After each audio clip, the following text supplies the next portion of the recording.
Perkenalkan, nama saya Ida Yumadi Maharati. Jadi kali ini saya akan memaparkan hasil observasi saya mengenai kupu-kupu.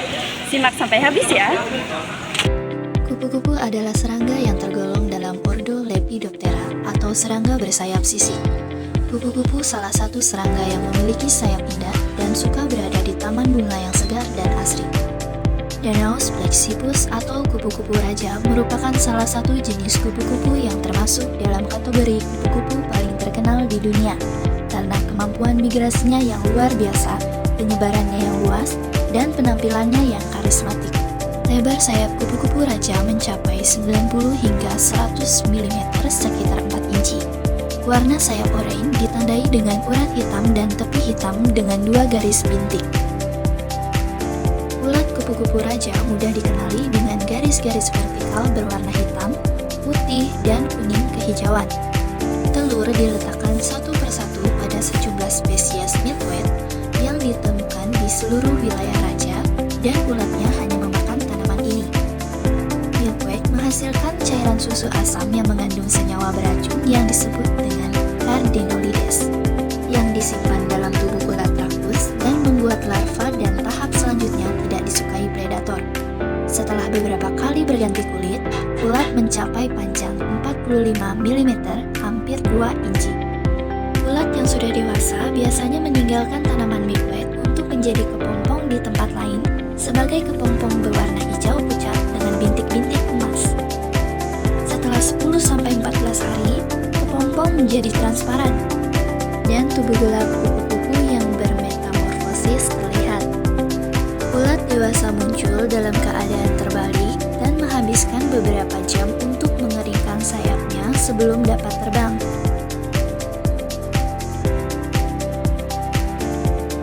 Dengan memakan berbagai nektar, ulat dewasa dapat hidup beberapa minggu kecuali yang bermigrasi ke selatan dan melewati musim dingin di Meksiko yang hidup selama 7 hingga 9 bulan.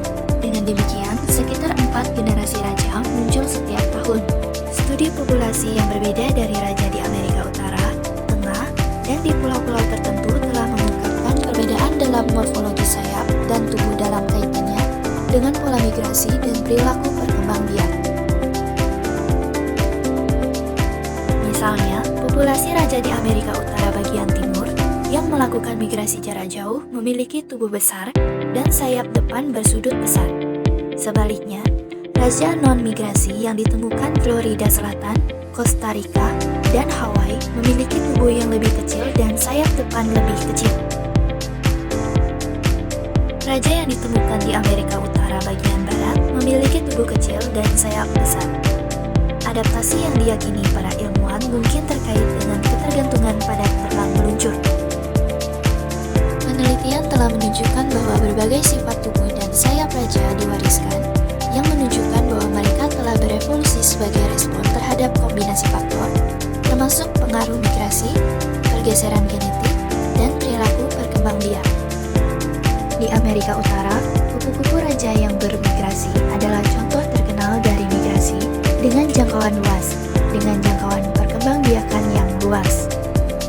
Ribuan raja ini berkumpul di musim gugur dan bermigrasi ke selatan, terkadang menempuh jarak sekitar 3.000 km atau 1.800 mil untuk melewati musim dingin di pantai atau di pegunungan hutan cemara Oyamel di Meksiko. Penangkapan kembali kupu-kupu yang ditandai telah mengungkapkan bahwa mereka dapat menempuh jarak sejauh 130 km atau 80 mil dalam satu hari. Jarak terjauh yang tercatat sejauh ini untuk penerbangan lengkap kupu-kupu raja yang bermigrasi adalah 3.010 km atau 1.870 mil. Setelah mencapai tujuan melewati musim dingin mereka, raja berkumpul di tempat-tempat terlindung, terutama di pohon-pohon tempat mereka bergerombol, di batang dan di cabang besar untuk berhibernasi. Raja-raja mulai kembali ke utara pada musim semi, memakan nektar sepanjang jalan. Beberapa kupu-kupu yang kembali adalah anggota generasi pertama yang berkembang dari serangga yang melewati musim dingin, yang mewakili generasi-generasi berikutnya untuk berkembang saat serangga bergerak menuju garis lintang yang lebih utara. Telur diletakkan di tanaman milkweed yang ditemui di sepanjang jalan. dan generasi baru menetes, menjadi dewasa, dan melanjutkan perjalanan ke utara. Adapun beberapa manfaat kupu-kupu bagi lingkungan sekitar. Yang pertama, kupu-kupu membantu penyerbukan di kebun. Kupu-kupu senang hinggap di bunga-bunga berwarna cerah dan memakan nektar. Ini berdampak sangat baik untuk taman karena mereka melakukan ini, tubuh mereka akan mengumpulkan serbuk sari dan membawanya ke tanaman lain.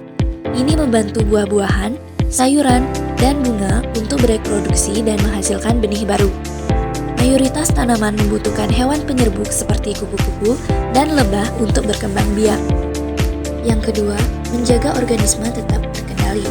Kupu-kupu pada fase larva atau ulat akan memakan tanaman inang dan menggunakannya sebagai sumber energi. Akibatnya, mereka dapat membantu tanaman kehilangan daun sebelum musim gugur atau membantu menjaga spesies tanaman tertentu agar tidak berkembang biak di luar kendali.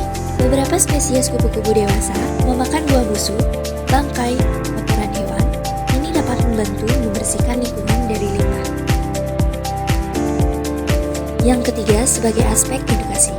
Kupu-kupu memiliki siklus hidup yang menarik yang digunakan banyak negara untuk mengajari anak-anak tentang alam. Transformasi dari telur menjadi ulat, menjadi kepompong adalah salah satu keajaiban alam.